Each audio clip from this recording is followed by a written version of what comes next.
একমাত্র আল্লাহ ছাড়া এই পৃথিবীতে এবং পরকালে আমাদের আপন বলে কেউ নাই। বাকি সবাই সবার স্বার্থের জন্য আছে। মানুষ মানুষের অবস্থানকেই মূল্যায়ন করে। আমরা মারা গেলে পরে 40 দিন তারা আমাদেরকে মনে রাখবে কিনা সন্দেহ আছে। বিশ্বাস করছেন না? এই যে আমাদের অনেক আত্মীয় স্বজন মারা গেছে না, বছরে একটা বারো কি কবরস্থান কেউ গিয়েছে? হয়তো যায়, মৃত্যুবার্ষিকী ওই দিন যায়, তাই না? দেখেন আমরা কিন্তু আস্তে আস্তে ভুলে গিয়েছি তাদের, আমরা ব্যস্ত হয়ে গেছি। ঠিক একইভাবে তারাও আমাদেরকে ভুলে যাবে। এই জন্যই আমি বারবার আপনাদেরকে মনে করি একটা কথা, আমার জীবন থেকে উপলব্ধি করি একটা কথা, যে একমাত্র আল্লাহ ছাড়া এই পৃথিবীতে এবং পরকালে আমাদের আপন বলে কেউ নাই। বাকি সবাই সবার স্বার্থের জন্য আছে। মানুষ মানুষের অবস্থানকেই মূল্যায়ন করে। মানুষ মানুষের অবস্থানকেই মূল্যায়ন করে। আল্লাহ রাব্বুল আলামিন আপনার ভিতরটাকে ভালোবাসেন। দেখেন আপনি যখন নামাজ পড়েন নাই, আল্লাহ পাক কিন্তু আপনাকে ধ্বংস করে দেন নাই।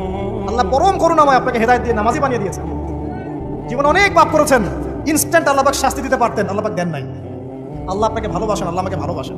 আল্লাহ পাকের এই ভালোবাসার ঋণটা শোধ করার জন্য হলেও নামাজি হয়ে যান, আল্লাহর পথে ফিরে আসেন, দিনের জন্য কিছু করেন, দিনের ফিকির করেন, পড়াশোনা করেন। প্রিয় ভাইরা, আল্লাহ পাক তৌফিক দান করুন।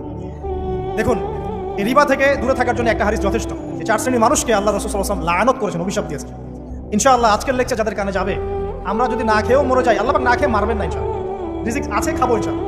কিন্তু হয়তো অভাব হবে, টাকা পয়সা একটু কম হতে পারে, অন্যের 10 তলা ফ্ল্যাট হবে, আমার হবে না, ঠিক আছে? অন্যের এত বিঘা বিঘা জমি আমার হয়তো হবে না। কিন্তু ইনশাআল্লাহ তাআলা এই যে দুনিয়ার মুসাফিরের জীবনটা, এটা মুসাফিরের জীবন না? মুসাফিরের জীবনটা কেটেই যাবে ইনশাআল্লাহ। কাটবে না? যে কোনো ভাবে কেটে তো যাবেই ইনশাআল্লাহ।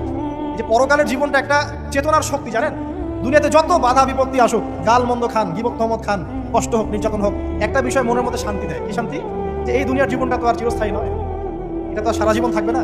ইনশাআল্লাহ এই অবস্থা আস্তে আস্তে পরিবর্তন হয়ে যাবে। ফাইন্না মা'আল উসরি ইউসরা। পরকালে ইনশাআল্লাহ পাবো, দুনিয়াতে না পেলে কি হয়েছে, পরকালে পাবো ইনশাআল্লাহ। যুবক ভাই, এসব জেনা ছেড়ে দেন, আল্লাহ রাব্বুল আলামিন আপনার জন্য হুর রেখেছেন জান্নাত, ইনশাআল্লাহ পাবেন ইনশাআল্লাহ। এটা ছেড়ে দেন, সুদ ছেড়ে দেন, আল্লাহ পাক আপনার জন্য হাউজে কাউসার রাখছেন ইনশাআল্লাহ। ঠিক আছে? অন্যায় পাপ ছেড়ে দেন, আল্লাহ রাব্বুল আলামিন আপনার জন্য জান্নাত রেডি করে রাখছেন ইনশাআল্লাহ। এই দুনিয়ার জীবনটা ধোঁকা, একটা ছোট্ট জীবন, পুরা ধোঁকা, কিছু নাই এর মধ্যে। আমার কথা শোনেন, এই দুনিয়ার জীবনে কিছুই নাই। চারপাশে অনেক কিছু মনে হবে, আপনার বাড়ি আছে, গাড়ি আছে, স্ট্যাটাস আছে, টাকা পয়সা, প্রতিপত্তি সব আছে। আদতে আপনি একা, আদতে আপনাকে একাই কবরে যাওয়া লাগবে, একাই আল্লাহর সাথে হিসাব নিকাশ দিতে হবে। কেউ নাই সাথে, আমার সাথে কেউ নাই। কিন্তু আপনি মনে করছেন যে সেলিব্রিটিজম বড়, আমি পলিটিক্যাল নেতা হয়েছি, আমাকে সবাই চেনে, আমি ইকোনমিক সেক্টরে লিড দেই, রাষ্ট্রকে লিড দেই, আমি ধর্মতাত্ত্বিক ক্ষেত্রে লিড দেই, আমাকে দেখলে মানুষ বাহবা দেয়, ইত্যাদি ইত্যাদি। দিন শেষে আমি একা, আপনিও একাই। আমাকেও একাই যেতে হবে, আপনাকেও একাই যেতে হবে। এগুলো সব চারপাশের খালি অন্ধ মোহ, আর কিছু না। এই মোহের মধ্যে ঢুকে পড়বেন, আল্লাহ পাক তৌফিক দান করুন।